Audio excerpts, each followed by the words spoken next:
Hi hello ನಮಸ್ತೆ ಎಲ್ಲರಿಗೂ S media ಚಾನಲಿನ ಮತ್ತೊಂದು ವಿಡಿಯೋಗೆ ಸ್ವಾಗತ ಸುಸ್ವಾಗತ. ಸ್ನೇಹಿತರೆ, ಎಲ್ಲರೂ ಹೇಗಿದ್ದೀರಾ? ಎಲ್ಲರೂ ಚೆನ್ನಾಗಿದ್ದೀರಾ ಅಂದ್ಕೊಂಡಿದ್ದೀನಿ. ನಾನು ಕೂಡ ತುಂಬಾ ಚೆನ್ನಾಗಿದ್ದೀನಿ. ಎಲ್ಲರೂ ಚೆನ್ನಾಗಿದ್ದೀರಾ ಅಂದ್ಕೊಂಡು ಭಾವಿಸ್ಕೊಂಡು ಇವತ್ತಿನ ಒಂದು ವಿಡಿಯೋನ ಶುರು ಮಾಡಿಬಿಡೋಣ. ಇವತ್ತಿನ ಒಂದು ವಿಡಿಯೋದಲ್ಲಿ ಧನು ರಾಶಿಯವರಿಗೆ ಸ್ನೇಹಿತರೆ ಸಾಕಷ್ಟು ಬದಲಾವಣೆ ಅಂತಲೇ ಹೇಳ್ಬೋದು. ಏಪ್ರಿಲ್ 20ರಿಂದ ಅಂದರೆ ಏಪ್ರಿಲ್ 20ನೇ ತಾರೀಕು ಅಕ್ಷಯ ತೃತೀಯ ಇದೆ ಸ್ನೇಹಿತರೆ. ಈ ದಿನದಿಂದ ಸಾಕಷ್ಟು ಬದಲಾವಣೆಯನ್ನು ನೋಡಲಿದ್ದೀರಿ ಧನು ರಾಶಿಯವರು. ಅದು ನಿಮ್ಮ ವ್ಯಾಪಾರದಲ್ಲಾಗಬಹುದು, ವ್ಯವಹಾರದಲ್ಲಾಗಬಹುದು, ನಿಮ್ಮ ವೃತ್ತಿ ಜೀವನದಲ್ಲಿ, ಉದ್ಯೋಗದಲ್ಲಿ ಏನೆಲ್ಲ ಬದಲಾವಣೆಯನ್ನು ಗ್ರಹಗಳು ಸೂಚಿಸಲಿದೆ, ಯಾವುದರ ಬಗ್ಗೆ ಎಚ್ಚರಿಕೆ ವಹಿಸಬೇಕು ಅನ್ನೋದನ್ನ ಕಂಪ್ಲೀಟ್ ಆಗಿ ಧನು ರಾಶಿಯವರಿಗೆ ಇದೇ ವಿಡಿಯೋದಲ್ಲಿ ತಿಳಿಸ್ಕೊಡ್ತಾ ಹೋಗ್ತೀನಿ. ಇದನ್ನೆಲ್ಲ ತಿಳ್ಕೋಬೇಕು, ಸಣ್ಣ ಪುಟ್ಟ ಪರಿಹಾರಗಳನ್ನೆಲ್ಲ ಫಾಲೋಅಪ್ ಮಾಡಬೇಕು ಅಂದರೆ ಎಲ್ಲೂ ಕೂಡ ವಿಡಿಯೋನ ಸ್ಕಿಪ್ ಮಾಡಬಾರ್ದು. ಅಂದರೆ ವಿಡಿಯೋನ ಕಟ್ ಮಾಡಿ ಓಡಿಸ್ಕೊಂಡು ಹೋಗಿ ನೋಡ್ತೀನಿ ಅಂದರೆ ಫುಲ್ ಇನ್ಫಾರ್ಮೇಷನ್ ಅರ್ಥ ಆಗಲ್ಲ. ಸೊ ಹಾಗಾಗಿ ಎಲ್ಲ ವಿಡಿಯೋದಲ್ಲೂ ತಿಳಿಸ್ತಾ ಇರ್ತೀನಿ. ಮೊದಲಿಂದ ಕೊನೆ ತನಕ ವಿಡಿಯೋನ ವಾಚ್ ಮಾಡಿ. ವಿಡಿಯೋದಲ್ಲಿ ಒಳ್ಳೆ ಮಾಹಿತಿ ಸಿಕ್ಕಿದ್ದಲ್ಲಿ ತಪ್ಪದೆ ವಿಡಿಯೋಗೊಂದು ಲೈಕ್ ಕೊಟ್ಟು, ಇನ್ನೂ ನನ್ನ ಚಾನಲ್ನ ಸಬ್ಸ್ಕ್ರೈಬ್ ಮಾಡ್ಕೊಂಡಿಲ್ಲ ಅಂದರೆ ಎಸ್ ಮೀಡಿಯಾಗೆ ಸಬ್ಸ್ಕ್ರೈಬ್ ಆಗಿ ನಿಮ್ಮ ಅಭಿಪ್ರಾಯಗಳನ್ನು ಕಮೆಂಟ್ ಬಾಕ್ಸಲ್ಲಿ ತಿಳಿಸಬಹುದು. ಯಾರೆಲ್ಲ ಸಬ್ಸ್ಕ್ರೈಬ್ ಮಾಡಿಕೊಂಡು ಪ್ರತಿನಿತ್ಯ ವಿಡಿಯೋ ವಾಚ್ ಮಾಡ್ತಿದ್ದೀರಾ ಅಂಥವರಿಗೆ ಥ್ಯಾಂಕ್ ಯು ಸೋ ಮಚ್ ಅಂತ ಹೇಳ್ತಾ, ಸ್ನೇಹಿತರೆ ಕಮೆಂಟ್ ಬಾಕ್ಸಲ್ಲಿ ಓಂ ಶಾಂ ಶನೇಶ್ವರಾಯ ನಮಃ ಅಂತ ಕಮೆಂಟ್ ಮಾಡಿ. ಶನಿದೇವರ ಅನುಗ್ರಹದಿಂದ ನಿಮ್ಮ ಜೀವನದಲ್ಲಿರುವ ಕಷ್ಟಗಳು, ಸಮಸ್ಯೆಗಳು, ಅಡಚಣೆಗಳು ಎಲ್ಲವೂ ಕೂಡ ಸಂಪೂರ್ಣವಾಗಿ ನಿವಾರಣೆಯಾಗಿ ಉನ್ನತ ಆರೋಗ್ಯವನ್ನು ಪಡೆದುಕೊಳ್ಳಿ, ಸುಖ ಸಂಪತ್ತು ಹೆಚ್ಚಳವಾಗಲಿ ಅಂತ ಕೇಳ್ಕೊತಾ ವಿಡಿಯೋದ ಕಡೆ ಗಮನ ಕೊಟ್ಬಿಡೋಣ. ಈ ಅದೃಷ್ಟ ರಾಶಿ ನಿಮ್ಮ ಕುಟುಂಬದಲ್ಲಿ ಅಥವಾ ನಿಮ್ಮ ಸ್ನೇಹಿತರಲ್ಲಿ ನಿಮ್ಮ ಹಿತೈಷಿಗಳು ಯಾರೇ ಆಗಿದ್ರೂ ಕೂಡ ಅವ್ರಿಗೆ ವಿಡಿಯೋವನ್ನು ಶೇರ್ ಮಾಡಿ. ನಿಮ್ಮ ಕಡೆಯಿಂದ ಅದೃಷ್ಟದ ಭವಿಷ್ಯವನ್ನು ಅವರು ಕೂಡ ತಿಳ್ಕೊಂಡಂಗಾಗುತ್ತೆ. ಓಕೆ ಸ್ನೇಹಿತರೆ, ಸಾಕಷ್ಟು ಬದಲಾವಣೆ ಅಂತಲೇ ಹೇಳಬಹುದು. ಯಾವ ರೀತಿ ಅಂದರೆ ಪ್ರಮುಖ ಗ್ರಹಗಳ ಸಂಚಾರ ಯಾವ ರೀತಿ ಇರಲಿದೆ ಅನ್ನೋದನ್ನ ನೋಡ್ತಾ ಹೋಗೋಣ. ಮೊದಲನೇದಾಗಿ ಗ್ರಹಗಳ ಸಂಚಾರ ಮತ್ತು ಗ್ರಹಗಳ ಸ್ಥಾನ ಬದಲಾವಣೆಯಿಂದಾಗುವಂತಹ ಪ್ರಭಾವವನ್ನು ಧನು ರಾಶಿಯವರು ಯಾವ ರೀತಿ ನೋಡಲಿದ್ದೀರಿ ಅಂದರೆ, ಮಂಗಳ 5 ಮತ್ತು 12ನೇ ಮನೆಯ ಅಧಿಪತಿಯಾಗಿರುವ ಮಂಗಳ 4ನೇ ಮನೆಯಲ್ಲಿ ಸ್ನೇಹಿತರೆ ದ್ವಿತೀಯಾರ್ಧದಲ್ಲಿ ಸಂಚಾರವನ್ನು ಮಾಡುತ್ತಿದೆ. ಮನೆಯಲ್ಲಿ ವಾದ ವಿವಾದಗಳು ಹೆಚ್ಚಾಗಲಿದೆ. ವಾಹನ ರಿಪೇರಿ, ನಿದ್ರಾಹೀನತೆ, ತಾಯಿಯೊಂದಿಗೆ ಘರ್ಷಣೆಗಳು ಹೆಚ್ಚಾಗಲಿದೆ ಅಂತಲೇ ಹೇಳಬಹುದು ಮಂಗಳ ಗ್ರಹ ಸಂಚಾರದಿಂದ. ಇನ್ನು ಶನಿ 2 ಮತ್ತು 3ನೇ ಮನೆಯ ಅಧಿಪತಿಯಾಗಿರುವ ಶನಿ 4ನೇ ಮನೆಯಲ್ಲಿ ಮೀನದಲ್ಲಿ ಸಂಚಾರವನ್ನು ಮಾಡುತ್ತಿದೆ. ಕೌಟುಂಬಿಕ ಜವಾಬ್ದಾರಿಗಳು, ಮನೆಯಲ್ಲಿ ಅತೃಪ್ತಿ, ಕಾರ್ಯಗಳಲ್ಲಿ ವಿಳಂಬ ಅಂತಲೇ ಹೇಳಬಹುದು ಸ್ನೇಹಿತರೆ. ಇನ್ನು ಬುಧ 7 ಮತ್ತು 10ನೇ ಮನೆಯ ಅಧಿಪತಿಯಾಗಿರುವ ಬುಧ 4ನೇ ಮನೆಯಲ್ಲಿ ನೀಚ ಸ್ಥಿತಿಯಲ್ಲಿ ಏಪ್ರಿಲ್ ದ್ವಿತೀಯಾರ್ಧದಲ್ಲಿ ಸಂಚಾರವನ್ನು ಮಾಡುತ್ತಿದೆ. ಕೆಲಸದಲ್ಲಿ ವರ್ಗಾವಣೆ, ಜಾಬ್, ವ್ಯಾಪಾರ, ಪಾಲುದಾರರೊಂದಿಗೆ ಗೊಂದಲ, ದಾಖಲೆಗಳಲ್ಲಿ ತಪ್ಪುಗಳು ಅಂತಲೇ ಹೇಳಬಹುದು. ಇನ್ನು ಸೂರ್ಯ 5 ಮತ್ತು 9ನೇ ಮನೆಯ ಅಧಿಪತಿಯಾಗಿರುವಂತಹ ಸೂರ್ಯ 5ನೇ ಮನೆಯಲ್ಲಿ ಉಚ್ಚ ಸ್ಥಿತಿಯಲ್ಲಿ ಸಂಚಾರವನ್ನು ಮಾಡುತ್ತಿದೆ. ಮಕ್ಕಳಿಗೆ ಯಶಸ್ಸು, ಕೀರ್ತಿ, ಅತ್ಯುತ್ತಮ ಬುದ್ಧಿಶಕ್ತಿ, ತೀವ್ರವಾದ ಸೃಜನಶೀಲತೆ ಅಂತಲೇ ಹೇಳಬಹುದು. ಇನ್ನು ಶುಕ್ರ 6 ಮತ್ತು 11ನೇ ಮನೆಯ ಅಧಿಪತಿಯಾಗಿರುವ ಶುಕ್ರ 6ನೇ ಮನೆಯಲ್ಲಿ ಸ್ವಕ್ಷೇತ್ರದಲ್ಲಿ ಸಂಚಾರವನ್ನು ಮಾಡುತ್ತಿದೆ. ಏಪ್ರಿಲ್ 19ರಿಂದ ಸಾಲಗಳನ್ನು ತೀರಿಸುವುದು, ಶತ್ರುಗಳ ಮೇಲೆ ಮೇಲ್ಗೈ, ಸೇವೆ ವಲಯದ ಮೂಲಕ ಆರ್ಥಿಕ ಲಾಭಗಳು ಹೆಚ್ಚಾಗಲಿದೆ ಅಂತಲೇ ಹೇಳಬಹುದು. ಇನ್ನು ಗುರು 1 ಮತ್ತು 4ನೇ ಮನೆಯ ಅಧಿಪತಿಯಾಗಿರುವ ಲಗ್ನಾಧಿಪತಿ ನಿಮ್ಮ ಗುರು ಸ್ನೇಹಿತರೆ 7ನೇ ಮನೆಯಲ್ಲಿ ಮಿಥುನದಲ್ಲಿ ಸಂಚಾರವನ್ನು ಮಾಡುತ್ತಿದೆ. ವಿವಾಹದ ನಿರೀಕ್ಷೆಗಳು, ಗೌರವ ಮತ್ತು ಪ್ರತಿಷ್ಠೆ, ಸಂಗಾತಿಯಿಂದ ಸ್ನೇಹಿತರೆ ಬೆಂಬಲ ಅಂತಲೇ ಹೇಳಬಹುದು. ಇದು ಗ್ರಹಗಳ ಸಂಚಾರ ಮತ್ತು ಗ್ರಹಗಳ ಸ್ಥಾನ ಬದಲಾವಣೆಯಿಂದ ಸಾಕಷ್ಟು ಬದಲಾವಣೆಯನ್ನು ನೋಡಲಿದ್ದೀರಿ. ಒಟ್ಟಾರೆಯಾಗಿ ಏನೆಲ್ಲ ಬದಲಾವಣೆಯನ್ನು ನೋಡಲಿದ್ದೀರಿ, ಯಾವುದರ ಬಗ್ಗೆ ಎಚ್ಚರಿಕೆ ವಹಿಸಬೇಕು ಅನ್ನೋದನ್ನ ಕಂಪ್ಲೀಟಾಗಿ ತಿಳಿಸ್ಕೊಟ್ಟಿದ್ದೀನಿ. ಇನ್ನು ಶನಿ 2 ಮತ್ತು 3ನೇ ಮನೆಯ ಅಧಿಪತಿಯಾಗಿರುವ ಶನಿ 4ನೇ ಮನೆಯಲ್ಲಿ ಮೀನದಲ್ಲಿ ಸಂಚಾರವನ್ನು ಮಾಡುತ್ತಾ ಕೌಟುಂಬಿಕ ಜವಾಬ್ದಾರಿಗಳು, ಮನೆಯಲ್ಲಿ ಅತೃಪ್ತಿ, ಕಾರ್ಯಗಳಲ್ಲಿ ವಿಳಂಬಗಳನ್ನು ಸೂಚಿಸುತ್ತಿದೆ. ಸ್ನೇಹಿತರೆ, ಇದು ಗ್ರಹಗಳ ಸಂಚಾರ ಮತ್ತು ಗ್ರಹಗಳ ಸ್ಥಾನ ಬದಲಾವಣೆಯಿಂದ ಏನೆಲ್ಲ ಬದಲಾವಣೆಯನ್ನು ನೋಡಲಿದ್ದೀರಿ ಅಂದರೆ, ನಿಮ್ಮ ತಾಯಿಯ ಅನಾರೋಗ್ಯ ಅಥವಾ ಆಸ್ತಿಗೆ ಸಂಬಂಧಿಸಿದ ಹಠಾತ್ ವಿವಾದಗಳು ನಿಮ್ಮನ್ನು ಉಸಿರುಗಟ್ಟಿಸುವಂತೆ ಮಾಡಬಹುದು. ಅತ್ಯಂತ ಅಪಾಯಕಾರಿ ಗ್ರಹಗಳ ಸಂಯೋಗವು ನಡೆಯುತ್ತಿದೆ ಸ್ನೇಹಿತರೆ. ಕೌಟುಂಬಿಕ ಅಶಾಂತಿ ಮತ್ತು ಬೌದ್ಧಿಕ ವಿಜಯ ಅಂತಲೇ ಹೇಳಬಹುದು. ಏಪ್ರಿಲ್ ದ್ವಿತೀಯಾರ್ಧದಲ್ಲಿ ಧನು ರಾಶಿಯವರ ತಾಳ್ಮೆಯನ್ನು ತೀವ್ರವಾಗಿ ಪರೀಕ್ಷಿಸುವಂತಹ ತಿಂಗಳು ಅಂತಲೇ ಹೇಳ್ಬೋದು. ದಿನಗಳು ಪ್ರಾರಂಭ, ಆದರೆ ಅದೇ ಸಮಯದಲ್ಲಿ ನಾಣ್ಯದ ಇನ್ನೊಂದು ಮುಖದಲ್ಲಿ ದೊಡ್ಡ ಪ್ರತಿಫಲಗಳನ್ನು ಸಹ ಸಿದ್ಧಪಡಿಸುತ್ತಿದೆ. ನಿಮ್ಮ 4ನೇ ಮನೆಯಲ್ಲಿಂದರೆ ಮನೆ, ಸುಖ ಮತ್ತು ತಾಯಿಯ ಮನೆ ಅಂತಲೇ ಹೇಳಬಹುದು. ಮೀನರಾಶಿಯಲ್ಲಿ ಅತ್ಯಂತ ಅಪಾಯಕಾರಿ ಗ್ರಹಗಳ ಸಂಯೋಗವು ನಡೆಯುತ್ತಿದೆ. ಶನಿಯೊಂದಿಗೆ ಮಂಗಳನ್ನು ಸೇರುತ್ತಾರೆ. 10ನೇ ಅಧಿಪತಿಯಾಗಿರುವಂತಹ ಬುಧ ನೀಚನಾಗಿರುವ ಕಾರಣ ಈ ಸ್ಥಿತಿಯಲ್ಲಿ ಪ್ರವೇಶಿಸುತ್ತಾನೆ. ಈ 3 ಗ್ರಹಗಳ ಜೋಡಣೆಯು ಮನೆಯಲ್ಲಿ ನಿಮ್ಮ ನೆಮ್ಮದಿಯನ್ನು ಕಸಿದುಕೊಳ್ಳುತ್ತದೆ. ವಾಹನ ರಿಪೇರಿ, ನಿಮ್ಮ ತಾಯಿಯ ಅನಾರೋಗ್ಯ ಅಥವಾ ಆಸ್ತಿಗೆ ಸಂಬಂಧಿಸಿದ ಹಠಾತ್ ವಿವಾದಗಳು ನಿಮ್ಮನ್ನು ಉಸಿರುಗಟ್ಟಿಸುವಂತೆ ಮಾಡಬಹುದು. ಸ್ನೇಹಿತರೆ, ನಾಣ್ಯದ ನಂಬಲಾಗದಷ್ಟು ಅದ್ಭುತವಾದ ಇನ್ನೊಂದು ಮುಖವೇನೆಂದರೆ ಏಪ್ರಿಲ್ 19ರ ನಂತರ ಅಂದರೆ 20ನೇ ತಾರೀಕು ಸ್ನೇಹಿತರೆ, ನಿಮ್ಮ 9ನೇ ಮನೆ ಅಂದರೆ ಭಾಗ್ಯಾಧಿಪತಿಯಾದಂತಹ ಸೂರ್ಯನು ಪುಣ್ಯ ಮತ್ತು ಬುದ್ಧಿಶಕ್ತಿಯ 5ನೇ ಮನೆ ಅಂತಲೇ ಹೇಳಬಹುದು. ಮೇಷರಾಶಿಯಲ್ಲಿ ಉಚ್ಚ ಸ್ಥಿತಿಯನ್ನು ತಲುಪುತ್ತಾನೆ. ಇದು ನಿಮ್ಮ ಮಕ್ಕಳು ಭಾರಿ ಯಶಸ್ಸನ್ನು ಸಾಧಿಸುವುದನ್ನು ಖಚಿತಪಡಿಸುತ್ತದೆ. ಇದು ನಿಮ್ಮ ಎಲ್ಲ ಕೌಟುಂಬಿಕ ದುಃಖಗಳನ್ನು ಮರೆಸುವಂತೆ ಮಾಡುತ್ತದೆ.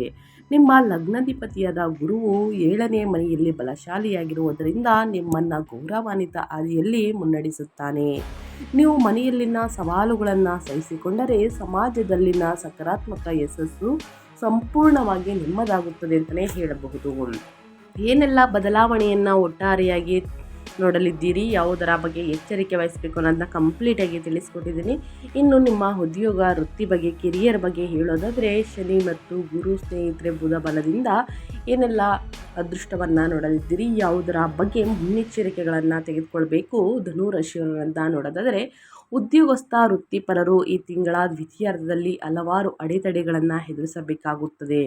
ನಿಮ್ಮ 10ನೇ ಕರ್ಮಾಧಿಪತಿಯಾದಂತಹ ಬುಧನು ಏಪ್ರಿಲ್ ದ್ವಿತೀಯಾರ್ಧದಲ್ಲಿ 4ನೇ ಮನೆಯಲ್ಲಿ ನೀಚ ಸ್ಥಿತಿಗೆ ಜಾರುವುದು ಕಚೇರಿಯಲ್ಲಿ ನೀವು ತೆಗೆದುಕೊಳ್ಳುವ ನಿರ್ಧಾರಗಳು ತಿರುಗುಬಾಣವಾಗುವಂತಹ ಸಾಧ್ಯತೆ ಇದೆ. ತೀವ್ರವಾದ ಸಂವಹನ ಅಂತರವು ಕಮ್ಯುನಿಕೇಷನ್ ಗ್ಯಾಪ್ ನಿಮ್ಮ ಮೇಲಧಿಕಾರಿಗಳಿಂದ ಅಸಮಾಧಾನಕ್ಕೆ ಕಾರಣವಾಗುತ್ತದೆ. ಕೆಲವರಿಗೆ ಅನಿರೀಕ್ಷಿತ ಅಥವಾ ಬೇಡವಾದ ಉದ್ಯೋಗ ವರ್ಗಾವಣೆಯ ಬಲವಾದ ಸೂಚನೆಗಳಿವೆ ಸ್ನೇಹಿತರೆ. ಅದ್ಯಾಗೋ ಏಪ್ರಿಲ್ ದ್ವಿತೀಯಾರ್ಧದಲ್ಲಿ ನಿಮ್ಮ 9ನೇ ಮನೆಯ ಭಾಗ್ಯಾಧಿಪತಿಯಾದಂತಹ ಸೂರ್ಯನು ಸೃಜನಶೀಲತೆಯ 5ನೇ ಮನೆಯಲ್ಲಿ ಉಚ್ಚ ಸ್ಥಿತಿಯನ್ನು ತಲುಪಿದಾಗ ನಿಮ್ಮ ನವೀನ ಕೌಶಲ್ಯಗಳು ಮತ್ತು ಬೌದ್ಧಿಕ ಪ್ರತಿಭೆಗಳು ಭಾರಿ ಮನ್ನಣೆಯನ್ನು ಪಡೆಯುತ್ತವೆ. IT, ಶಿಕ್ಷಣ, ಸೃಜನಶೀಲ ಕ್ಷೇತ್ರಗಳಲ್ಲಿ ಕೆಲಸವನ್ನು ಮಾಡುವವರು ಅದ್ಭುತ ಅವಕಾಶಗಳನ್ನು ಆಕರ್ಷಿಸುತ್ತಾರೆ.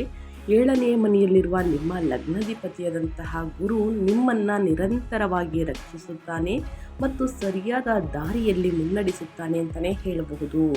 ಇದು ಗ್ರಹಗಳ ಸಂಚಾರ ಮತ್ತು ಗ್ರಹಗಳ ಸ್ಥಾನ ಬದಲಾವಣೆಯಿಂದ ಧನುರಾಶಿಯವರು ನಿಮ್ಮ ವೃತ್ತಿಯಲ್ಲಿ ಮತ್ತು ನಿಮ್ಮ ಉದ್ಯೋಗದಲ್ಲಿ ಏನೆಲ್ಲ ಬದಲಾವಣೆಯನ್ನು ನೋಡಲಿದ್ದೀರಿ ಅಂತ ಕಂಪ್ಲೀಟಾಗಿ ತಿಳಿಸ್ಕೊಟ್ಟಿದ್ದೀನಿ ಸ್ನೇಹಿತರೆ. ಇನ್ನು ಮೇಯ್ನಾಗಿ ನಿಮ್ಮ ಹಣಕಾಸಿನ ಬಗ್ಗೆ ಹೇಳೋದಾದರೆ ಏನೆಲ್ಲ ಬದಲಾವಣೆಗಳನ್ನು ಗ್ರಹಗಳು ಸೂಚಿಸಲಿದೆ ಅನ್ನೋದಾದರೆ, ಆರ್ಥಿಕವಾಗಿ ಈ ತಿಂಗಳ ಪ್ರತಿದಿನ ಸ್ನೇಹಿತರೆ, ಈ ತಿಂಗಳ ಮೊದಲ ದಿನದಿಂದಲೇ ನಿಮ್ಮನ್ನು ಪರೀಕ್ಷಿಸುತ್ತದೆ ಬಂದಿದೆ ಸ್ನೇಹಿತರೆ. ಅಂತ್ಯದ ವೇಳೆಗೆ ಅಪಾರ ಪರಿಹಾರವನ್ನು ನೀಡುತ್ತದೆ ಅಂತಲೇ ಹೇಳಬಹುದು. ನಿಮ್ಮ 2ನೇ ಧನಾಧಿಪತಿಯಾದಂತಹ ಶನಿಯು ಮಂಗಳನ ಜೊತೆಗೆ 4ನೇ ಮನೆಯಲ್ಲಿ ಇರುವುದರಿಂದ ಸ್ನೇಹಿತರೆ, ಮನೆ ರಿಪೇರಿ, ವಾಹನ ನಿರ್ವಹಣೆ ಅಥವಾ ಆಸ್ತಿ ತೆರಿಗೆಗಳಿಗೆ ನೀವು ಹೆಚ್ಚು ಖರ್ಚು ಮಾಡುವಂತೆ ಒತ್ತಾಯಿಸಲಾಗುತ್ತದೆ. ಹಣವು ನೀರಿನಂತೆ ಹರಿದು ಹೋಗುತ್ತಿರುವಂತೆ ನಿಮಗೆ ಅನಿಸಬಹುದು. ಏಪ್ರಿಲ್ 15ರ ನಂತರ 5ನೇ ಮನೆಯಲ್ಲಿರುವ ಉಚ್ಚ ಸೂರ್ಯನ ಪ್ರಭಾವವು ಊಹಾಪೋಹ ಅಥವಾ ಇಂದಿನ ಹೂಡಿಕೆಗಳ ಮೂಲಕ ಹಠಾತ್ ಆರ್ಥಿಕ ಲಾಭವನ್ನು ತರುತ್ತದೆ. ಇದಲ್ಲದೆ ಏಪ್ರಿಲ್ 19ರ ನಂತರ 6ನೇ ಮನೆಯಲ್ಲಿರುವಂತಹ 11ನೇ ಅಧಿಪತಿಯಾದಂತಹ ಶುಕ್ರನು ಬಲವಾಗಿ ನೆಲೆಸಿರುವುದರಿಂದ ನಿಮಗೆ ಬರಬೇಕಾದಂತಹ ಹಳೆಯ ಹಣವನ್ನು ನೀವು ಸುಲಭವಾಗಿ ವಸೂಲಿಯನ್ನು ಮಾಡುತ್ತೀರಿ ಮತ್ತು ನಿಮ್ಮ ಸ್ವಂತ ಸಾಲಗಳನ್ನು ತೀರಿಸುವ ಬುದ್ಧಿವಂತ ಮಾರ್ಗಗಳನ್ನು ಸಹ ನೀವು ಕಂಡುಕೊಳ್ಳುತ್ತೀರಿ ಅಂತಲೇ ಹೇಳಬಹುದು. ಹಣಕಾಸಿನಲ್ಲಿ ಯಾವುದರ ಬಗ್ಗೆ ಎಚ್ಚರಿಕೆ ವಹಿಸಬೇಕು, ಏನೆಲ್ಲ ಅದೃಷ್ಟದ ಫಲಗಳನ್ನು ಗಳಿಸಲಿದ್ದೀರಿ ಅಂತ ತಿಳಿಸ್ಕೊಟ್ಟಿದ್ದೀನಿ. ಇನ್ನು ನಿಮ್ಮ ಸ್ನೇಹಿತರೆ ಕೆರಿಯರ್ ಬಗ್ಗೆ ಹೇಳಿದ್ದೀನಿ ಸ್ನೇಹಿತರೆ. ಇನ್ನು ನಿಮ್ಮ ವ್ಯಾಪಾರ, ಸ್ವಯಂ ಉದ್ಯೋಗದ ಬಗ್ಗೆ ಹೇಳೋದಾದರೆ ಏನೆಲ್ಲ ಬದಲಾವಣೆಯನ್ನು ಗ್ರಹಗಳು ಸೂಚಿಸಲಿದೆ ಅಂದರೆ, ವ್ಯಾಪಾರ ಮಾಲೀಕರಿಗೆ ನಿಮ್ಮ ಲಗ್ನಾಧಿಪತಿಯಾದಂತಹ ಗುರು ಭಗವಾನ್ ನಿಮ್ಮ 7ನೇ ಮನೆಯಲ್ಲಿ ಅಂದರೆ ವ್ಯಾಪಾರದ ಮನೆಯಲ್ಲಿ ಕುಳಿತಿರುವುದು ನಂಬಲಾಗದ ರಕ್ಷಣಾ ಕವಚವಾಗಿದೆ. ನೀವು ಉನ್ನತ ನೈತಿಕತೆ ಮತ್ತು ಮೌಲ್ಯಗಳೊಂದಿಗೆ ನಿಮ್ಮ ವ್ಯಾಪಾರವನ್ನು ನಡೆಸುತ್ತೀರಿ. ಇದು ನಿಮ್ಮ ಬ್ರ್ಯಾಂಡ್ ಮೌಲ್ಯವನ್ನು ಘಾತೀಯವಾಗಿ ಹೆಚ್ಚಿಸುತ್ತದೆ ಸ್ನೇಹಿತರೆ. ಅದ್ಯಾಗೋ 7ನೇ ಅಧಿಪತಿಯಾದಂತಹ ಬುಧ ಮತ್ತು ಏಪ್ರಿಲ್ 30ರವರೆಗೆ 4ನೇ ಮನೆಯಲ್ಲಿ ನೀಚನಾಗಿರುವುದರಿಂದ ಸಹಿ ಮಾಡುವ ಮೊದಲು ನೀವು ಪ್ರತಿಯೊಂದು ಒಪ್ಪಂದ ಮತ್ತು ದಾಖಲೆಗಳನ್ನು 2-3 ಬಾರಿ ಸೂಕ್ಷ್ಮವಾಗಿ ಸ್ನೇಹಿತರೆ 2-3 ಬಾರಿ ಓದಬೇಕು. ಯಾಕಂದರೆ ಯಾರನ್ನೂ ಕೂಡ ಕುರುಡರಾಗಿ ನಂಬಬಾರ್ದು. ಸೊ ಹಾಗಾಗಿ 2-3 ಬಾರಿ ಪರಿಶೀಲಿಸಿ ಅಥವಾ ಪರಿಣಿತರ ಸಲಹೆಯನ್ನು ತೆಗೆದುಕೊಳ್ಳುವುದು ಉತ್ತಮ. ಇನ್ನು ಏಪ್ರಿಲ್ 19ರಂದು 11ನೇ ಮನೆಯ ಲಾಭಾಧಿಪತಿಯಾದಂಥ ಶುಕ್ರನು ತನ್ನ ಸ್ವಂತ ರಾಶಿಯಾದ ವೃಷಭವನ್ನು ಅಂದರೆ 6ನೇ ಮನೆಯನ್ನು ಪ್ರವೇಶಿಸುತ್ತಾನೆ. ಇದು ಸ್ಪರ್ಧಾತ್ಮಕ ವ್ಯವಹಾರಗಳಲ್ಲಿ ನಿಮಗೆ ಸಂಪೂರ್ಣ ಮೇಲ್ಗೈ ನೀಡುತ್ತದೆ. ಸೇವಾ ಆಧಾರಿತ ವ್ಯವಹಾರಗಳು, ಆಸ್ಪತ್ರೆಗಳು ಅಥವಾ ಸ್ನೇಹಿತರೆ ಯಾವುದೇ ವಲಯಗಳಲ್ಲಿ ತೊಡಗಿರುವವರು ಈ ಅವಧಿಯಲ್ಲಿ ಅಸಾಧಾರಣ ಆರ್ಥಿಕ ಲಾಭವನ್ನು ಸ್ನೇಹಿತರೆ ಪಡೆಯುತ್ತಾರೆ. ಸೊ ಒಟ್ಟಾರೆಯಾಗಿ ಹೇಳಬೇಕು ಅಂದರೆ ನಿಮ್ಮ ಫೈನಾನ್ಸ್ ಬಗ್ಗೆ, ನಿಮ್ಮ ಕೆರಿಯರಲ್ಲಿ, ನಿಮ್ಮ ಹಣಕಾಸಿನ ಬಗ್ಗೆ ಯಾವುದರ ಬಗ್ಗೆ ಎಚ್ಚರಿಕೆ ವಹಿಸಬೇಕು ನಿಮ್ಮ ಬಿಸ್ನೆಸ್ಸಲ್ಲಿ ಅಂತ ಕಂಪ್ಲೀಟಾಗಿ ಧನುರಾಶಿಯವರಿಗೆ ತಿಳಿಸ್ಕೊಟ್ಟಿದ್ದೀನಿ. ಇನ್ನು ಮೇಯ್ನಾಗಿ ನಿಮ್ಮ ಆರೋಗ್ಯ ಮತ್ತು ಯೋಗಕ್ಷೇಮದ ಬಗ್ಗೆ ಹೇಳೋದಾದರೆ ಏನೆಲ್ಲ ಬದಲಾವಣೆಯನ್ನು ಗ್ರಹಗಳು ಸೂಚಿಸಲಿದೆ ಅಂದರೆ, ಎದೆ ಮತ್ತು ಹೃದಯದ ಪ್ರದೇಶವನ್ನು ನಿಯಂತ್ರಿಸುವ 4ನೇ ಮನೆಯಲ್ಲಿ ಪಾಪದ ಗ್ರಹಗಳ ಶನಿ ಮತ್ತು ಮಂಗಳನ ಸಂಯೋಗವು ಗಮನಾರ್ಹ ಆರೋಗ್ಯದ ಅಪಾಯಗಳನ್ನು ತಂದೊಡ್ಡುತ್ತದೆ. ಹೃದಯದಲ್ಲಿ ಒಂಥರ ಸಮಸ್ಯೆ, ಭಾರ ಎನಿಸುವುದು, ಎದೆಯಲ್ಲಿ ಕಫ ಕಟ್ಟಿಕೊಳ್ಳುವಿಕೆ ಅಥವಾ ತೀವ್ರವಾದ ಮಾನಸಿಕ ಆತಂಕದಿಂದ ಬಳಲಲು ಸಾಧ್ಯತೆ ಹೆಚ್ಚು. ನಿದ್ರಾಹೀನತೆಯು ನಿಮ್ಮನ್ನು ಬಹಳವಾಗಿ ಕಾಡುತ್ತದೆ. ನಿಮ್ಮ ತಾಯಿಯ ಆರೋಗ್ಯದ ಕಡೆಗೂ ಕೂಡ ನೀವು ತೀವ್ರ ಗಮನವನ್ನು ಹರಿಸಬೇಕಾಗುತ್ತದೆ. ಏಕೆಂದರೆ ಆಕೆಗೆ ಭಾರಿ ವೈದ್ಯಕೀಯ ವೆಚ್ಚಗಳನ್ನು ಸೂಚಿಸಲಾಗಿದೆ. ಅದಿಯಾಗೋ 7ನೇ ಮನೆಯಿಂದ ಲಗ್ನದ ಮೇಲೆ ಗುರುವಿನ ಶುಭ ದೃಷ್ಟಿಯು ನಿಮ್ಮ ಆರೋಗ್ಯದ ಸಮಸ್ಯೆಗಳನ್ನು ತ್ವರಿತವಾಗಿ ನಿಯಂತ್ರಣಕ್ಕೆ ತರುವುದನ್ನು ಖಚಿತಪಡಿಸುತ್ತದೆ. ಏಪ್ರಿಲ್ 19ರ ನಂತರ ಸೂರ್ಯನು ಬಲವನ್ನು ಪಡೆದ ನಂತರ ನಿಮ್ಮ ಆತ್ಮವಿಶ್ವಾಸ ಮತ್ತು ದೈಹಿಕ ಚೈತನ್ಯವು ದ್ವಿಗುಣಗೊಳ್ಳುತ್ತದೆ. ಪ್ರತಿದಿನ ಯೋಗ, ಧ್ಯಾನ, ಮೆಡಿಟೇಷನನ್ನು ಮಾಡಿ ಉನ್ನತ ಆರೋಗ್ಯಕ್ಕಾಗಿ ಸ್ನೇಹಿತರೆ ನಿಮ್ಮ ಆರೋಗ್ಯದಲ್ಲಿ ಸಾಕಷ್ಟು ಬದಲಾವಣೆಗಳು ಆಗುವ ಕಾರಣ ಯೋಗ, ಧ್ಯಾನ, ಮೆಡಿಟೇಷನನ್ನು ಮಾಡುವುದು, ಜಿಮ್ಮಲ್ಲಿ ಅತಿಯಾದ ಭಾರವನ್ನು ಎತ್ತುವುದನ್ನು ಕಡಿಮೆ ಮಾಡಿ. ಏಕೆಂದರೆ ಎದೆಗೆ ಸಂಬಂಧಪಟ್ಟಿರುವಂಥ ಸಮಸ್ಯೆಗಳು ಉದ್ಭವವಾಗುವ ಕಾರಣ ಮತ್ತಷ್ಟು ಜಾಸ್ತಿ ಆಗಲಿದೆ. ಸೊ ಅದರ ಬಗ್ಗೆ ಎಚ್ಚರಿಕೆ ಇರಲಿ ಅಂತ ಹೇಳ್ತಾ, ಜೊತೆಗೆ ನಿಮ್ಮ ತಾಯಿಯ ಆರೋಗ್ಯದ ಬಗ್ಗೆಯೂ ಕೂಡ ಎಚ್ಚರಿಕೆ ಇರಲಿ. ಇನ್ನು ಕುಟುಂಬ ಮತ್ತು ಸ್ನೇಹಿತರೆ ವೈಯಕ್ತಿಕ ಜೀವನದ ಬಗ್ಗೆ, ನಿಮ್ಮ ಪ್ರೇಮ ಸಂಬಂಧಗಳ ಬಗ್ಗೆ ಹೇಳೋದಾದರೆ ಏನೆಲ್ಲ ಬದಲಾವಣೆಯನ್ನು ಧನುರಾಶಿಯವರು ನೋಡಲಿದ್ದೀರಿ, ಯಾವುದರ ಬಗ್ಗೆ ಎಚ್ಚರಿಕೆ ವಹಿಸಬೇಕು ಅಂದರೆ, ಕೌಟುಂಬಿಕ ಜೀವನ ವಿಶೇಷವಾಗಿ ಸಾಕಷ್ಟು ಬದಲಾವಣೆಯನ್ನು ನೀಡಲಿದೆ ಸ್ನೇಹಿತರೆ. ಯಾಕಂದರೆ ವಿಶೇಷವಾಗಿ ಮನೆಯ ವಾತಾವರಣವು ಈ ತಿಂಗಳು ಹೆಚ್ಚು ಅಸ್ಥಿರವಾಗಿರುತ್ತದೆ. 4ನೇ ಮನೆಯಲ್ಲಿ ಮಂಗಳ ಮತ್ತು ಶನಿಯ ಉಗ್ರ ಪ್ರಭಾವವು ತೀವ್ರವಾದ ಆಸ್ತಿ ವಿವಾದಗಳು, ಕಾನೂನು ಬೆದರಿಕೆಗಳು ಮತ್ತು ಕುಟುಂಬ ಸದಸ್ಯರೊಂದಿಗೆ ವಿಶೇಷವಾಗಿ ನಿಮ್ಮ ತಾಯಿ ಅಥವಾ ಹತ್ತಿರದ ಸಂಬಂಧಿಗಳೊಂದಿಗೆ ಕಹಿ ವಾದಗಳಿಗೆ ದಾರಿ ಮಾಡಿಕೊಡುತ್ತದೆ. ಮನೆಯಲ್ಲಿ ನೆಮ್ಮದಿಯ ವಾತಾವರಣ ಸಂಪೂರ್ಣವಾಗಿ ಮಾಯವಾಗುತ್ತದೆ. ಆದರೆ ಅತ್ಯಂತ ಸಂತೋಷದ ಸುದ್ದಿ ಏನೆಂದರೆ, ಏಪ್ರಿಲ್ ದ್ವಿತೀಯಾರ್ಧದಲ್ಲಿ ಹುಚ್ಚ ಸೂರ್ಯನು ನಿಮ್ಮ 5ನೇ ಮನೆಗೆ ಅಂದರೆ ಮಕ್ಕಳ ಮನೆಗೆ ಪ್ರವೇಶಿಸುತ್ತಾನೆ. ಇದರಿಂದಾಗಿ ನಿಮ್ಮ ಮಕ್ಕಳು ಅಸಾಧಾರಣ ಪ್ರಗತಿ ಮತ್ತು ಯಶಸ್ಸನ್ನು ಸಾಧಿಸುತ್ತಾರೆ. ಅವರ ವಿಜಯಗಳು ವಿವಾದಗಳನ್ನು ಮರೆಮಾಚಿ ನಿಮ್ಮ ಮನೆಯನ್ನು ಅಪಾರ ಸಂತೋಷದಿಂದ ತುಂಬುತ್ತವೆ. ಹೆಚ್ಚುವರಿಯಾಗಿ ಹೇಳಬೇಕು ಅಂದರೆ, ನಿಮ್ಮ ಲಗ್ನಾಧಿಪತಿಯಾದಂತಹ ಗುರು 7ನೇ ಮನೆಯಲ್ಲಿ ಇರುವುದರಿಂದ ನಿಮ್ಮ ಜೀವನ ಸಂಗಾತಿಯು ಬಂಡಾಯ ಇದ್ದಂತೆ ನಿಮ್ಮ ಬೆಂಬಲಕ್ಕೆ ನಿಲ್ಲುತ್ತಾರೆ. ಈ ಕಠಿಣ ಹಂತವನ್ನು ನ್ಯಾವಿಗೇಟ್ ಮಾಡಲು ಸಂಪೂರ್ಣ ಬೆಂಬಲವನ್ನು ನೀಡಲಾಗುತ್ತದೆ ಅಂತಲೇ ಹೇಳಬಹುದು.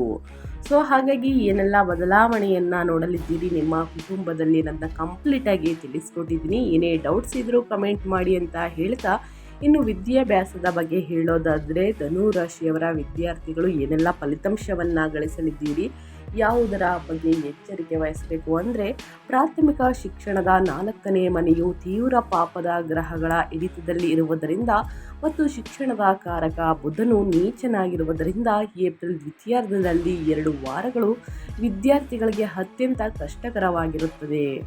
ಏಕಾಗ್ರತೆಯ ಅಸಾಧ್ಯವಾಗಬಹುದು ಸ್ನೇಹಿತರೆ, ಸಂಪೂರ್ಣವಾಗಿ ಅಸಾಧ್ಯವಾಗುತ್ತದೆ ಏಕಾಗ್ರತೆಯಲ್ಲಿ. ಏಪ್ರಿಲ್ ದ್ವಿತೀಯಾರ್ಧ ಅಂದರೆ 19ನೇ ತಾರೀಕು ನಂತರ ಬುದ್ಧಿಶಕ್ತಿಯು 5ನೇ ಮನೆಯಲ್ಲಿ ಸೂರ್ಯನು ಉಚ್ಚ ಸ್ಥಿತಿನ ತಲುಪಿದ ತಕ್ಷಣ ಮ್ಯಾಜಿಕ್ ಸ್ವಿಚ್ ಆನ್ ಆಗುತ್ತದೆ ಅಂತಲೇ ಹೇಳ್ಬೋದು ನಿಮ್ಮಲ್ಲಿ ಸ್ನೇಹಿತರೆ. ನಿಮ್ಮ ಗ್ರಹಣ ಶಕ್ತಿ ಗ್ರಾಸ್ಪಿಂಗ್ ಪವರ್ ಸ್ನೇಹಿತರೆ ಅದ್ಭುತವಾಗುತ್ತದೆ. ಸ್ಪರ್ಧಾತ್ಮಕ ಪರೀಕ್ಷೆಗಳಲ್ಲಿ ಕಾಂಪಿಟೇಟಿವ್ ಎಕ್ಸಾಮಲ್ಲಿ ಹಾಜರಾಗುವಂತಹ ಅಥವಾ ಉನ್ನತ ಶಿಕ್ಷಣವನ್ನು PhD ಡಾಕ್ಟರೇಟ್ಸನ್ನು ಅನುಸರಿಸುವ ವಿದ್ಯಾರ್ಥಿಗಳು ರಾಷ್ಟ್ರೀಯ ಮತ್ತು ಅಂತಾರಾಷ್ಟ್ರೀಯ ಮನ್ನಣೆಯನ್ನು ಪಡೆಯುತ್ತಾರೆ. ಒಟ್ಟಾರೆಯಾಗಿ ಹೇಳಬೇಕು ಅಂದರೆ ವಿದ್ಯಾರ್ಥಿಗಳು ಏನೆಲ್ಲ ಫಲಿತಾಂಶವನ್ನು ಗಳಿಸಲಿದ್ದೀರಿ, ಯಾವುದರ ಬಗ್ಗೆ ಎಚ್ಚರಿಕೆ ವಹಿಸಬೇಕು ಅನ್ನೋದನ್ನ ಕಂಪ್ಲೀಟಾಗಿ ತಿಳಿಸ್ಕೊಟ್ಟಿದ್ದೀನಿ. ಈ ತಿಂಗಳಲ್ಲಿ ಅನುಸರಿಸಬೇಕಾದ ಜ್ಯೋತಿಷ್ಯದ ಪರಿಹಾರಗಳನ್ನು ತಿಳಿಸ್ಕೊಡ್ತೀನಿ. ಈ ಪರಿಹಾರಗಳನ್ನು ಅನುಸರಿಸಿ ಕಷ್ಟಗಳು, ಸಮಸ್ಯೆಗಳು, ಅಡಚಣೆಗಳು ಎಲ್ಲವೂ ಕೂಡ ಸಂಪೂರ್ಣವಾಗಿ ನಿವಾರಣೆಯಾಗಲಿದೆ. ನಿಮ್ಮ 4ನೇ ಮನೆಯಲ್ಲಿರುವ ತೀವ್ರವಾದ ಮಂಗಳ, ಶನಿ ಮತ್ತು ನೀಚ ಬುಧ ದೋಷಗಳನ್ನು ಹೋಗಲಾಡಿಸಲು ಮತ್ತು ನಿಮ್ಮ ಮನೆಯಲ್ಲಿ ಶಾಂತಿಯನ್ನು ಪುನಃಸ್ಥಾಪಿಸಲು ಈ ಪರಿಹಾರಗಳನ್ನು ಅನುಸರಿಸಿ ಧನುರಾಶಿಯವರು. ಮೊದಲನೇದಾಗಿ ಶನಿವಾರದಂದು ಶನಿದೇವರಿಗೆ ತೈಲಾಭಿಷೇಕವನ್ನು ಮಾಡಿಸಿ ಸ್ನೇಹಿತರೆ. ಬಡವರಿಗೆ, ನಿರ್ಗತಿಕರಿಗೆ ಹಣ್ಣು ಹಂಪಲು ಕಪ್ಪು ವಸ್ತುಗಳನ್ನು ದಾನ ಮಾಡಿ. ಎಕ್ಸಾಂಪಲ್ ಆಗಿ ಚಪ್ಪಲಿ, ಕಬ್ಬಿಣದ ವಸ್ತು ಅಂದರೆ ಛತ್ತರಿ ಸ್ನೇಹಿತರೆ, ಇದರ ಜೊತೆಗೆ ಕಂಬಳಿಯನ್ನು ದಾನ ಮಾಡುವುದು, ಕಪ್ಪು ಎಳ್ಳನ್ನು ದಾನ ಮಾಡುವುದು, ಕಪ್ಪು ಬಟ್ಟೆಯನ್ನು ದಾನ ಮಾಡುವುದು ಒಳಿತು. ಇದು ನಿಮ್ಮ ಜೀವನದಲ್ಲಿರುವ ಸಮಸ್ಯೆಗಳು ಕ್ರಮೇಣವಾಗಿ ಕಡಿಮೆಯಾಗಲಿದೆ. ಇನ್ನು ವಿಷ್ಣು ದೇವರ ಆರಾಧನೆ. 10ನೇ ಅಧಿಪತಿಯಾಗಿರುವಂತಹ ಬುಧನ ನೀಚ ಸ್ಥಿತಿಯನ್ನು ತೆಗೆದುಹಾಕಲು ಮತ್ತು ನಿಮ್ಮ ಕೆಲಸದ ಸ್ಥಳದಲ್ಲಿ ಗೊಂದಲವನ್ನು ನಿವಾರಿಸಲು ಪ್ರತಿ ಬುಧವಾರ ಶ್ರೀ ವಿಷ್ಣು ಸಹಸ್ರನಾಮ ಸ್ತೋತ್ರವನ್ನು ಪಠಿಸಿ. ಇನ್ನು ಮಾತೃ ಸೇವೆ, ತಾಯಿಯ ಸೇವೆ. ನಿಮ್ಮ 4ನೇ ಮನೆ ಮತ್ತು ನಿಮ್ಮ ತಾಯಿಯ ತೀವ್ರವಾದ ಜ್ಯೋತಿಷ್ಯದ ದೋಷಗಳನ್ನು ಎದುರಿಸುತ್ತಿರುವುದರಿಂದ ನಿಮ್ಮ ತಾಯಿಯನ್ನು ಗೌರವಿಸುವುದು, ಅವಳಿಗೆ ಸೇವೆ ಮಾಡುವುದು ಮತ್ತು ಪ್ರತಿದಿನ ಅವಳ ಆಶೀರ್ವಾದವನ್ನು ಪಡೆಯುವುದು ಅಂತಿಮ ಮತ್ತು ಅತ್ಯಂತ ಶಕ್ತಿಶಾಲಿ ಪರಿಹಾರವಾಗಿದೆ. ಇನ್ನು ಹನುಮಾನ್ ಚಾಲಿಸವನ್ನು ಪಠಿಸುವುದು. ಮನೆಯಲ್ಲಿ ಅಶಾಂತಿ, ಕೋಪ ಮತ್ತು ಆಸ್ತಿಗೆ ಸಂಬಂಧಿಸಿದ ಕಾನೂನು ವಿವಾದಗಳನ್ನು ಕಡಿಮೆ ಮಾಡಲು ಪ್ರತಿ ಮಂಗಳವಾರ ಮತ್ತು ಶನಿವಾರ ಹನುಮಂತನನ್ನು ಆರಾಧಿಸಿ ಮತ್ತು ಹನುಮಾನ್ ಚಾಲಿಸವನ್ನು ಪಠಿಸುವುದರಿಂದ ಸ್ನೇಹಿತರೆ ನಿಮ್ಮ ಜೀವನದಲ್ಲಿರುವಂತಹ ಕಷ್ಟಗಳು, ಸಮಸ್ಯೆಗಳು, ಅಡಚಣೆಗಳು ಎಲ್ಲವೂ ಕೂಡ ಸಂಪೂರ್ಣವಾಗಿ ನಿವಾರಣೆಯಾಗಲಿದೆ. ಸೊ ಹಾಗಾಗಿ ಆದಷ್ಟು ಸಣ್ಣ ಪುಟ್ಟ ಪರಿಹಾರದಿಂದಲೇ ದೊಡ್ಡ ಸಮಸ್ಯೆಗಳು ಕೂಡ ನಿವಾರಣೆಯಾಗಲಿದೆ. ತೀವ್ರವಾದ ಮಂಗಳ, ಶನಿ, ನೀಚ ಬುಧ ದೋಷಗಳನ್ನು ಹೋಗಲಾಡಿಸಲು, ನಿಮ್ಮ ಮನೆಯಲ್ಲಿ ಶಾಂತಿಯನ್ನು ಪುನಃಸ್ಥಾಪಿಸಲು ಈ ಪರಿಹಾರಗಳನ್ನು ಅನುಸರಿಸಿ ಧನುರಾಶಿಯವರು ಅಂತ ಹೇಳ್ತಾ ನನ್ನ ವಿಡಿಯೋನ ಎಂಡ್ ಮಾಡ್ತಾ ಇದ್ದೀನಿ. ಇವತ್ತಿನ ಒಂದು ವಿಡಿಯೋದಲ್ಲಿ ಸಂಪೂರ್ಣ ಮಾಹಿತಿ ಸಿಕ್ಕಿದ್ದಲ್ಲಿ, ಈ ವಿಡಿಯೋ ಯೂಸ್ಫುಲ್ ಅನಿಸಿದ್ದಲ್ಲಿ ವಿಡಿಯೋಗೆ ಲೈಕ್ ಮಾಡೋದನ್ನ ಮರ್ತಿದ್ರೆ ಲೈಕ್ ಮಾಡಿ. ಇನ್ನೂ ನನ್ನ ಚಾನಲ್ನ ಸಬ್ಸ್ಕ್ರೈಬ್ ಮಾಡ್ಕೊಂಡಿಲ್ಲ ಅಂದರೆ ದಯವಿಟ್ಟು SPS ಮೀಡಿಯಾಗೆ ಸಬ್ಸ್ಕ್ರೈಬ್ ಆಗಿ ನಿಮ್ಮ ಅಭಿಪ್ರಾಯಗಳನ್ನು ಕಮೆಂಟ್ ಬಾಕ್ಸಲ್ಲಿ ತಿಳಿಸಬಹುದು. ಯಾರೆಲ್ಲ ಸಬ್ಸ್ಕ್ರೈಬ್ ಮಾಡಿಕೊಂಡು ಪ್ರತಿನಿತ್ಯ ವಿಡಿಯೋ ವಾಚ್ ಮಾಡ್ತಿದ್ದೀರಾ ಸ್ನೇಹಿತರೆ, ಅಂಥವರಿಗೆ ಥ್ಯಾಂಕ್ ಯು ಸೋ ಮಚ್ ಅಂತ ಹೇಳ್ತಾ ನಿಮಗೂ ಮತ್ತು ನಿಮ್ಮ ಕುಟುಂಬಕ್ಕೆ ತುಂಬಾ ಒಳ್ಳೆಯದಾಗಲಿ. ಶನಿದೇವರ ಆಶೀರ್ವಾದ, ಗುರುಬಲ, ಶನಿ ಬಲ ಎರಡೂ ಕೂಡ ಇರಲಿ ಅಂತ ಹೇಳ್ತಾ ಮತ್ತೊಂದು ವಿಡಿಯೋ ಜೊತೆ ಮತ್ತೊಂದು ಹೊಸ ಭವಿಷ್ಯದಲ್ಲಿ ಸಿಗ್ತೀನಿ. Thank you for watching.